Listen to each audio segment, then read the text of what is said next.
മധ്യപൂർവേഷ്യയെ അശാന്തമാക്കി യുദ്ധം കനക്കുകയാണ്.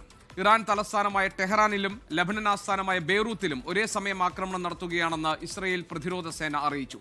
ഇറാന്റെ വ്യോമതാവളങ്ങളും IRGCയുടെ command centre ഉൾപ്പെടെ തകർത്തുവെന്ന് അമേരിക്കയും വ്യക്തമാക്കി. അതേസമയം ഇറാനെതിരെയുള്ള സൈനിക നടപടിയിൽ അമേരിക്കൻ സ്റ്റേറ്റ് സെക്രട്ടറി മാർക്കോ റൂബിയോയുടെ വിചിത്രവാദം ചർച്ചയാവുകയാണ്. ഇസ്രായേൽ ഇറാനെ ആക്രമിക്കും എന്ന് മനസ്സിലാക്കി ഇറാൻ അമേരിക്കയെ ആക്രമിക്കുമെന്ന് കരുതി. അതിനാലാണ് അമേരിക്ക ആദ്യം ഇറാനെ ആക്രമിച്ചത് എന്നായിരുന്നു മാർക്കോ റൂബിയോയുടെ വിചിത്രമായ പ്രതികരണം. There absolutely was an imminent threat, and the imminent threat was that we knew that if Iran was attacked, and we believed they would be attacked, that they would immediately come after us. And we were not going to sit there and absorb a blow before we responded, because the Department of War assessed that if we did that, if we waited for them to hit us first after they were attacked, and by someone else, Israel attacked them, they hit us first, and we waited for them to hit us, we would suffer more casualties and more deaths. We went proactively in a defensive way to prevent them from inflicting higher damage. Had we not done so, there would have been hearings on Capitol Hill about how we knew that this was going to happen and we didn't act preemptively to prevent more casualties and more loss of life. Hezbollah Israel ഏറ്റുമുട്ടലിൽ ലെബനനും യുദ്ധക്കളമായി മാറി. വടക്കൻ ഇസ്രയേലിലെ വ്യോമതാവളത്തിന് നേരെ ആക്രമണം നടത്തിയെന്ന് ഹിസ്ബുല്ല അവകാശപ്പെട്ടു. P James നമ്മളോടൊപ്പമുണ്ട് international news ഡെസ്കിൽ നിന്ന്. പി ജെയിംസ്, ആദ്യം ഒരുപക്ഷെ ലോകം അറിയാൻ ആഗ്രഹിക്കുന്നത് സമാധാനത്തിന് എന്തെങ്കിലും സാധ്യതകൾ മുന്നിലുണ്ടോ എന്നതാണ്. അതിനാരെങ്കിലും മുൻകൈ എടുക്കുന്നുണ്ടോ എന്നാണ്. മധ്യസ്ഥ നീക്കങ്ങൾക്കൊക്കെ ഒമാൻ നേരത്തെ സന്നദ്ധത അറിയിച്ചെങ്കിലും ഇരുകൂട്ടരും അടുക്കുന്ന ലക്ഷണമില്ല. അങ്ങനെയാണെങ്കിൽ എന്തായിരിക്കും ഈ യുദ്ധത്തിന്റെ ഭാവി താങ്കളുടെ നിരീക്ഷണത്തിൽ? ഗോപി, ഒരു കാര്യം വളരെ വ്യക്തമാണ്. ഇസ്രായേലി പ്രധാനമന്ത്രി പറഞ്ഞ പോലെ ഇറാനിൽ ഉടനെ ഭരണമാറ്റം കൊണ്ടുവരും, അവിടെ യുദ്ധം അവസാനിക്കുമെന്നുള്ള പ്രസ്താവനയ്ക്ക് യാതൊരു കഴമ്പുള്ളതായിട്ട് ഇപ്പോഴത്തെ അവസ്ഥയിൽ തോന്നുന്നില്ല. കാരണം ഒരു ഓൾ ഔട്ട് വാറിന് ഇറാൻ തയ്യാറായി നിൽക്കുകയാണ്.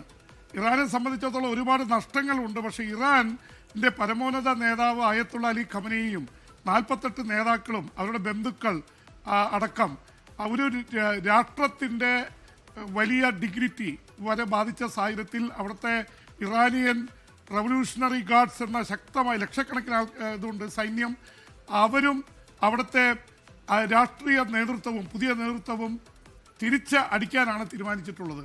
അപ്പോൾ അവർ പിൻവാങ്ങുമെന്ന് ഇപ്പോഴത്തെ അവസ്ഥയിൽ കരുതാനാവില്ല.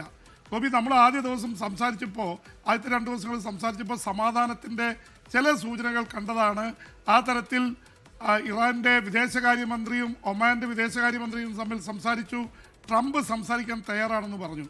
പക്ഷെ അത് ഇറാനിലെ ഒരു മിതവാദി നേതൃത്വമാണ്, പെഷഷ്കിയാൻ അടക്കം. പക്ഷേ സുപ്രീം ലീഡറിൻ്റെ പരമോന്നത നേതാവ് ആയത്തുള്ള ഖമനിയുടെ ഏറ്റവും അടുത്ത സംഘമായിട്ടുള്ള അദ്ദേഹത്തിൻ്റെ ടോപ്പ് അഡ്വൈസറായിരുന്നു, പിന്നീട് ഇപ്പോൾ സുരക്ഷാ കൗൺസിലിൻ്റെ സെക്രട്ടറി ആയിട്ടുള്ള അലി ലാറിജാനി പറഞ്ഞൊരു കാര്യം, അമേരിക്കയുമായി യാതൊരു ചർച്ചയ്ക്കും ഞങ്ങൾ തയ്യാറല്ല. അത് തന്നെ നൽകുന്നത് വ്യക്തമായ സൂചനയാണ്. ഇറാനെ സംബന്ധിച്ചിടത്തോളം അവരുടെ ആത്മവീര്യം നഷ്ടപ്പെടുത്തുന്ന രീതിയിൽ കാര്യങ്ങൾ സംഭവിച്ചിരിക്കുന്നു. ഇനി ഇതൊരു കോംപ്രമൈസിനോ സമാധാന ചർച്ചയ്ക്ക് പോയാൽ കാര്യങ്ങൾ എളുപ്പമല്ല എന്നുള്ളതുകൊണ്ട് അവർ ഒരു ഓൾ ഔട്ട് വാറിലാണ്. അമേരിക്കയെ സംബന്ധിച്ചിടത്തോളം അമേരിക്കയ്ക്ക് ഇനി മുഖം രക്ഷിക്കണമെങ്കിൽ അവിടെ ഫൈറ്റ് ചെയ്തേ പറ്റൂ. അമേരിക്കയുടെ വിമാനവാഹിനി യുദ്ധക്കപ്പലുകളും ഇസ്രായേലിൻ്റെ സമ്മർദ്ദവും ഇസ്രായേലിൻ്റെ അത്യാധുനിക ആയുധങ്ങളൊക്കെ ഉണ്ട്. ഈ ഫൈറ്റ് നടക്കുന്നത് ഗോപി വ്യോമതലത്തിൽ യുദ്ധവിമാനങ്ങൾ പോയി ബോംബിടുന്നു, ബാലിസ്റ്റിക് മിസൈലുകൾ അയക്കുന്നു, ഡ്രോണുകൾ അയക്കുന്നു, അങ്ങോട്ടും ഇങ്ങോട്ടും. ഒരുപക്ഷെ ഇറാന് ഫൈറ്റർ ജെറ്റുകൾ അങ്ങനെ അധികം കയറുന്നില്ല. അവർ കയറിയത് ഖത്തറിലേക്കാണ്. 2 ഇറാൻ്റെ ഫൈറ്റർ ജെറ്റുകൾ അത് റഷ്യൻ നിർമ്മിതമാണ്, സുഖോയ് 24. അത് ഖത്തർ തന്നെ വെടിവെച്ചിട്ട്. ഒരുപക്ഷെ ഈ യുദ്ധത്തിലെ ഏറ്റവും വ്യത്യസ്തമായൊരു മുഖം അതാണ്. കാരണം ഈ ഡ്രോണുകളും ബാലിസ്റ്റിക് മിസൈലുകളുമാണ് വെടിവെച്ചിട്ടിരുന്നത്. ഇത് ഇറാൻ്റെ ഔദ്യോഗികമായിട്ടുള്ള യുദ്ധവിമാനങ്ങൾ 2 ഖത്തർ വെടിവെച്ചിട്ട് ഇറാനും ഖത്തറും അടുത്ത സുഹൃത്തുക്കളായിരുന്നുവെന്ന് ഓർക്കണം. എന്ന് മാത്രമല്ല, കുവൈറ്റിൽ സംഭവിച്ചത് അമേരിക്കയ്ക്ക് വലിയ നാണക്കേടാണ്. 3 F-15E വിമാനങ്ങൾ കുവൈറ്റി എയർഫോഴ്സ് വെടിവെച്ചിട്ടു. കുവൈറ്റ് അമേരിക്കയുടെ ഏറ്റവും അടുത്ത സുഹൃത്താണ്. കുവൈറ്റ് ഉപയോഗിക്കുന്നത് അമേരിക്കയുടെ പാട്രിയോട്ട് മിസൈൽ സിസ്റ്റമാണ്. അപ്പോൾ ഇത് ഉപയോഗിച്ചുകൊണ്ട് അമേരിക്കയുടെ വിമാനങ്ങൾ അമേരിക്കയുടെ മിസൈൽ വേദക സംവിധാനം തന്നെ വെടിവെച്ചിട്ടു. അത് അബദ്ധത്തിൽ പറ്റിയതാണെന്നും ഫ്രണ്ട്ലി ഫയർ ആണെന്നൊക്കെ അവർ പറയുന്നു. ഇന്നലെ നമ്മൾ സംസാരിച്ചാണ്, ഗോപി ഓർക്കുന്നുണ്ടാവും. ഇറാൻ വെടിവെച്ചിട്ടു എന്ന് അവകാശപ്പെട്ടപ്പോൾ തന്നെ ഞാൻ ഗോപിയോട് പറഞ്ഞു, ഇതിലൊരു സംശയമുണ്ട്. കാരണം ഇറാൻ കയറി കുവൈറ്റിൻ്റെ അതിർത്തിയിൽ യുദ്ധവിമാനങ്ങൾ ചെന്ന് അല്ലെങ്കിൽ മിസൈൽ അയച്ച് വെടിവെച്ചിട്ടു എന്ന് പറയുന്നത് വിശ്വസിക്കാൻ കഴിയുന്നില്ല. അത് മാത്രമല്ല മറ്റ് പൈലറ്റുമാരൊക്കെ ഇജക്ട് ചെയ്ത് ഇറങ്ങുകയും ചെയ്തു. 3 വിമാനങ്ങൾ വെടിവെച്ചിട്ടു. അതിൽ 6 പൈലറ്റുമാരുണ്ടായിരുന്നു. 6 പേരും വിമാനത്തിൽ നിന്ന് ഇജക്ഷൻ നടത്തി സീറ്റുമായിട്ട് താഴെ സുരക്ഷിതമായി രക്ഷപ്പെടുകയും ചെയ്തു. പക്ഷേ ഇത് സംഭവിച്ചത് കുവൈറ്റിൻ്റെ എയർഫോഴ്സിനെ സംബന്ധിച്ച് അബദ്ധമാണെന്നും അതിനെക്കുറിച്ച് ഇൻവെസ്റ്റിഗേഷൻ നടക്കുകയാണെന്നും അമേരിക്ക തന്നെ പറയുന്നു. അത് അമേരിക്കയ്ക്ക് വലിയ നാണക്കേടാണ്. കാരണം ഈ ഇത്രയും വലിയൊരു യുദ്ധത്തിൻ്റെ ഇടയിൽ 1 വിമാനം സംഭവിച്ചാൽ മനസ്സിലാക്കാമായിരുന്നു. വലിയൊരു പിടുത്തമാണ്. പിന്നെ ഏറ്റവും ഇതായിട്ടുള്ളത് ഇറാനിൽ നടത്തിയ ആക്രമണത്തിൽ പ്രൈമറി സ്കൂളിൽ ഇസ്രായേലും അമേരിക്കയും നടത്തിയ ആക്രമണം മാർക്ക് റൂബിയോട് ചോദിച്ച ഇതേ മാർക്ക് റൂബിയോ തന്നെ ഒരു മറുപടി ഇല്ലാതെ പോയി. ഇത്രയും കുരുന്നുകളെ എന്തിന് കൊലപ്പെടുത്തി എന്ന ചോദ്യത്തിന് അമേരിക്കയുടെ സ്റ്റേറ്റ് സെക്രട്ടറിക്ക് മറുപടിയില്ലായിരുന്നു.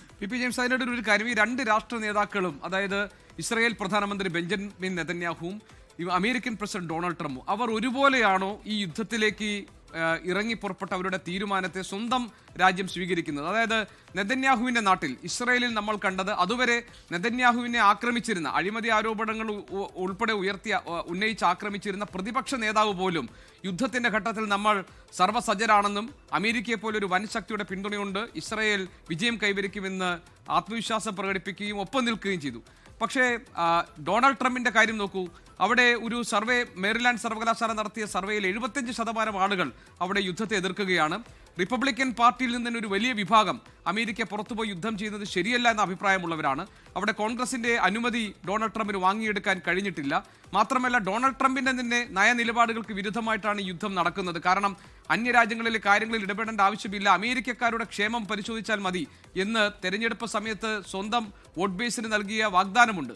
അപ്പോൾ 2 നേതാക്കളുടെയും തീരുമാനം സ്വന്തം നാട്ടിൽ എങ്ങനെ വിലയിരുത്തപ്പെടും താങ്കളുടെ അഭിപ്രായത്തിൽ? ഗോപി പറഞ്ഞ ഈ വിലയിരുത്തൽ വളരെ ശരിയാണ്. ഇസ്രായേലിനെ സംബന്ധിച്ചിടത്തോളം ഇസ്രായേൽ ഒരുപാട് ഇസ്ലാമിക രാഷ്ട്രങ്ങളുടെ നടുവിൽ 1,60,00,000 ഉള്ള യഹൂദരുടെ രാഷ്ട്രമാണ്. അവർ എപ്പോൾ യുദ്ധം നടത്തപ്പെടും അവർ പറയുന്നത് ഞങ്ങളുടെ നിലനിൽപ്പിൻ്റെ കാര്യമാണ്. അതുകൊണ്ട് ഇസ്രായേലിനെ സംബന്ധിച്ചിടത്തോളം പ്രതിപക്ഷത്തിനും ഭരണപക്ഷത്തിനും ഒരുമിച്ച് നിന്നേ പറ്റൂ.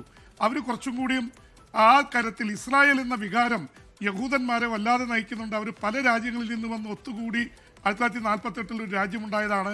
അവരെ സംബന്ധിച്ചിടത്തോളം പല യുദ്ധങ്ങളിലും അവർ തന്ത്രങ്ങൾ ഉപയോഗിച്ചും ബുദ്ധി ഉപയോഗിച്ചും അത്യാധുനിക ആയുധങ്ങൾ ഉപയോഗിച്ചുമാണ് ഗൾഫ് രാജ്യങ്ങളെ, ജോർദാനെ, ഈജിപ്തിനെ ഒക്കെ പരാജയപ്പെടുത്തിയിട്ടുള്ളത്. അപ്പോൾ അതുകൊണ്ട് അവർ ഇയാളെക്കുറിച്ച്, നെതന്യാഹുവിനെ കുറിച്ച് സുപ്രീം കോടതിയിൽ അഴിമതി കേസുണ്ട്, അദ്ദേഹം ജയിലിൽ പോവാതിരിക്കാനാണ് യുദ്ധങ്ങളൊക്കെ നടത്തുന്നതെന്നുള്ള ആരോപണമൊക്കെ ഉണ്ട്. പക്ഷേ അമേരിക്കയിൽ അതല്ല. അമേരിക്കൻ പ്രസിഡന്റ് ഡൊണാൾഡ് ട്രംപ് ഒരു ഏകാധിപത്യ പ്രവണത കാണിക്കുന്നുണ്ട്. കോൺഗ്രസിൽ ചർച്ച ചെയ്യുന്നില്ല, സുപ്രീം കോടതിയിൽ നിന്ന് ഇറക്കുമതി തീരുവയുടെ പേരിൽ അടി കിട്ടി. ഇതൊക്കെ കിട്ടിയ ഒരാൾ, അവിടെ ജനാധിപത്യം, അവിടുത്തെ പാർട്ടികൾക്ക് നല്ല സ്വാധീനമുണ്ട്. റിപ്പബ്ലിക്കൻ പാർട്ടിയിലെ പകുതിയോളം പേർ ട്രംപിനെ അനുകൂലിക്കുന്നില്ല. ഡെമോക്രാറ്റിക് പാർട്ടി ഏതാണ്ട് ഏകകണ്ഠമായിട്ട് തന്നെ ട്രംപിനെതിരെ രംഗത്തുണ്ട്. എന്ന് വെച്ചാൽ ഭൂരിപക്ഷം വരുന്ന അമേരിക്കൻ ജനത യുദ്ധത്തിനെതിരാണ്. അവർക്കറിയാം ഇത് കഴിഞ്ഞ് ഈ പുറത്തിറങ്ങുമ്പോൾ അമേരിക്കൻ പൗരനെ എവിടെ ചെന്നാലും ഒരു അരക്ഷിതാവസ്ഥ ഉണ്ടാക്കുന്ന തരത്തിൽ കാര്യങ്ങൾ. ഇത് മാത്രമല്ല, ഒരു യുദ്ധം അടിച്ചേൽപ്പിക്കുന്നു, ടാക്സ് കൂടാൻ പോകുന്നു, പണപ്പെരുപ്പം. ട്രംപ് കാണിക്കുന്ന തീരുമാനങ്ങൾക്കൊക്കെ തങ്ങൾ ഇതിന് എന്തിന് വില കൊടുക്കണമെന്നുള്ള തരത്തിൽ ചോദ്യങ്ങൾ ഉയർത്തിയിരിക്കുന്നു. അതുകൊണ്ട് അമേരിക്കയിൽ ട്രംപിന് ആ പിന്തുണയില്ല. ശരിക്കും കോടിക്കണക്കിന് വരുന്ന നികുതിദായകരുടെ പണമാണ് ഈ യുദ്ധത്തിന് വേണ്ടി അമേരിക്ക ചെലവഴിക്കുന്നത്. Make America great again. ഇനി അന്യദേശത്തെ കാര്യങ്ങളിൽ അമേരിക്കക്ക് ഒരു കാര്യവുമില്ല, എൻ്റെ മുൻഗാമികളൊക്കെ ചെയ്ത മഹാമണ്ടത്തരം എന്ന് ഇതിനു മുൻപ് ഇറാഖ് അധിനിവേശത്തെ കുറിച്ചൊക്കെ പരിഹസിച്ച ഡൊണാൾഡ് ട്രംപാണ് ഇസ്രയേലിന്റെ വലയിൽ വീണ് ഇസ്രയേലിന് വേണ്ടി പണി ചെയ്യുന്നത് എന്നത് ഡൊണാൾഡ് ട്രംപിന് കൂടുതൽ പ്രതിസന്ധി സൃഷ്ടിക്കില്ലേ സ്വന്തം നാട്ടിൽ? തീർച്ചയായിട്ടും. ഇറാന്റെ, ഞാൻ നേരത്തെ പറഞ്ഞു, ലാറി ജാനി, അവിടുത്തെ ഇപ്പോൾ യുദ്ധതന്ത്രങ്ങൾ മുന്നിൽ നിൽക്കുന്ന ലാറി ജാനി പറഞ്ഞത് ഇത് ഇതുവരെ അമേരിക്കൻ പ്രസിഡന്റ് ട്രംപ് പറഞ്ഞത് അമേരിക്ക ഫസ്റ്റ് എന്നാണ്. അദ്ദേഹം ഇസ്രായേൽ ഫസ്റ്റ് എന്നുള്ള നിലയിലേക്ക് മാറിയിരിക്കുന്നു. എന്നുവെച്ചാൽ നെതന്യാഹുവിൻ്റെയും ഇസ്രായേലി ഭരണകൂടത്തിൻ്റെയും താല്പര്യങ്ങൾക്ക് വേണ്ടി അദ്ദേഹം യുദ്ധം ചെയ്യുന്നു, അമേരിക്ക ഇതിനെ വലിച്ചഴിച്ചു കൊണ്ടുവന്ന് യുദ്ധത്തിലേക്ക് ഇറക്കിയെന്ന് ഇറാൻ തന്നെ ആരോപിക്കുന്നു. അതിൻ്റെ അർത്ഥം ഈ ആണവായുധ ചർച്ചകൾ ഏതാണ്ട് പോസിറ്റീവായിട്ട് പോവുകയായിരുന്നു. അതിനിടയ്ക്ക് എങ്ങനെ പെട്ടെന്ന് യുദ്ധം കൊണ്ടുവന്നു? ഇസ്രായേൽ ഒരു വാർണിംഗ് കൊടുത്തിരുന്നു അമേരിക്കയ്ക്ക്, നിങ്ങൾ യുദ്ധം ചെയ്യാൻ വന്നില്ലെങ്കിൽ ഞങ്ങൾ ഒറ്റയ്ക്ക് യുദ്ധം ചെയ്യുമെന്ന് പറഞ്ഞിരുന്നു. അപ്പോൾ ഇസ്രായേലാണ് ഇതിൻ്റെ ഇതിൽ യുദ്ധത്തിന്റെ മുന്നിൽ നിൽക്കുന്നത് എന്ന കാര്യത്തിൽ യാതൊരു സംശയവും വേണ്ട. ഒരു കാര്യം ഞാൻ ഗോപി പറയാം, ഈ യുദ്ധം അങ്ങനെ പെട്ടെന്ന് സമാധാനപൂർവ്വം പെട്ടെന്ന് തീരുമെന്ന് ഞാൻ വിശ്വസിക്കുന്നില്ല. അതിന് പ്രത്യേകിച്ച് മധ്യസ്ഥരായിട്ട് ഒമാൻ ഒരു ചെറിയ രാജ്യമാണ്. പിന്നെ മധ്യസ്ഥ ശ്രമങ്ങളായിട്ട് വന്നിരിക്കുന്ന ഒരു രാജ്യം എന്ന് പറയുന്നത് തുർക്കിയാണ്. തുർക്കിയെ ഇസ്രായേൽ വിശ്വസിക്കുന്നില്ല. അമേരിക്കയ്ക്ക് താല്പര്യമുണ്ട്, കാരണം അമേരിക്കയുടെ നാറ്റോ സഖ്യത്തിൽ അംഗമാണ് തുർക്കി.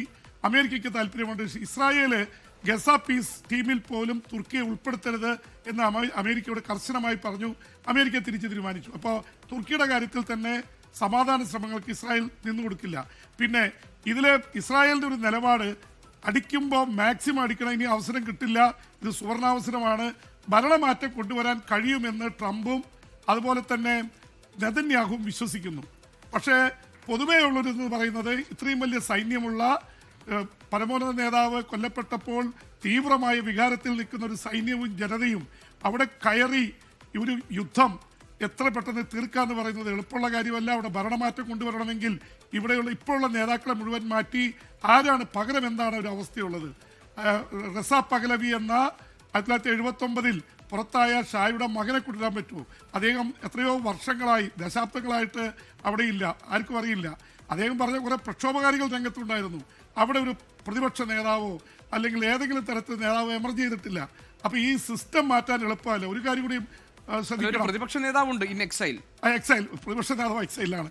എന്ന് മാത്രമല്ല ഇവിടെ വെനിൻസുവേലയിൽ ഗോപി ഓർക്കുന്നുണ്ടാവും, അമേരിക്ക അവിടുത്തെ സൈന്യവും ജനങ്ങളും പ്രസിഡന്റിനെതിരെ നിൽക്കായിരുന്നു. മഡൂറോയെ പിടിച്ചുകൊണ്ടുപോകാൻ എളുപ്പമായിരുന്നു. അവിടുത്തെ വൈസ് പ്രസിഡന്റിനെ സ്വാധീനിച്ച് അമേരിക്ക ഒരു ഡീൽ ഉണ്ടാക്കുകയും ചെയ്തു. ഡെൽസി റോഡ്രിക്സിനെ പോലെയല്ല ലാറി ജാനിയും ടോപ്പ് ഈ പരമോന്നത നേതാവിൻ്റെ അനുയായികളും. അവർ വളരെ സ്ട്രോങ് ആയിട്ട് അവരുടെ ഒരു തീവ്ര നിലപാടുള്ളവർ അതിൻ്റെ നിയന്ത്രണം ഏറ്റെടുത്തിരിക്കുന്നു. അങ്ങനെയാണ് 14 രാജ്യങ്ങളിലേക്ക് ആക്രമണം നടത്തിയത്. അത് Saudi Arabia, Qatar, Oman, Kuwait തുടങ്ങി എല്ലായിടത്തും, ഇറാഖ് അടക്കം. അപ്പോൾ യഥാർത്ഥത്തിൽ ഇവിടെ മുഴുവൻ സമ്മർദ്ദത്തിലാഴ്ത്തിയിരിക്കുകയാണ്. ഈ എന്തെങ്കിലും തരത്തിൽ ഇതുണ്ടായില്ലെങ്കിൽ ഗൾഫ് മേഖലയിൽ ആകെ പ്രശ്നമാകും. എണ്ണ ഹോർമുസ് കടലിടുക്കിലൂടെ കൊണ്ടുപോകാൻ പറ്റുന്നില്ല. അതുപോലെ തന്നെ എണ്ണ സ്ഥലങ്ങൾ ആക്രമിച്ചിരിക്കുന്നു. ഖത്തറിലെ LNG പ്ലാന്റ് പൂട്ടി. യൂറോപ്പിലെ LNGയുടെ പ്രകൃതി വാതകത്തിൻ്റെ വില 50% കൂടിയിരിക്കുന്നു. എണ്ണ വില കുതിച്ചുകൊണ്ടിരിക്കുകയാണ്. $100 മേലെ പോകുമെന്നുള്ള അവസ്ഥയിലാണ്. അപ്പോൾ ലോകമെമ്പാടും വലിയ പരിഭ്രാന്തിയുണ്ട്. ഇന്ത്യക്കും വലിയ പരിഭ്രാന്തിയുണ്ട്. ഒരു കാര്യത്തിൽ ഇന്ത്യയുടെ നിലപാടുകൾ ഇവിടുത്തെ കോൺഗ്രസ് ചോദ്യം ചെയ്യുന്നുണ്ട്. വലിയ ഒരു ആശയക്കുഴപ്പമുണ്ടായിട്ടുണ്ട്. ഇന്ത്യക്ക് ഇതിലൊരു നിലപാടുണ്ടോ? ഇന്ത്യ ഇറാന്റെ ഒപ്പമാണോ, അല്ലെങ്കിൽ ഇറാന്റെ ഇപ്പുറത്ത് അമേരിക്ക ഇസ്രായേൽ പക്ഷത്താണോ? ഇസ്രായേൽ ഏറ്റവും ചുരുക്കത്തിൽ പി ജെയിംസ് ഖമനയുടെ വധത്തിൽ ഒരു മൗനം പാലിക്കുന്നത് എന്തുകൊണ്ട് എന്ന ചോദ്യമാണ്. ഞാൻ ലോകത്തെവിടെയായാലും ഏത് സമയത്തും 24 വാർത്തകളും ഓഗ്മെന്റഡ് റിയാലിറ്റി പാക്കേജുകളും എക്സ്പ്ലെയിനറുകളും വിശദമായി കാണാൻ ഞങ്ങളുടെ യൂട്യൂബ് ചാനൽ നിങ്ങൾക്ക് സബ്സ്ക്രൈബ് ചെയ്യാം.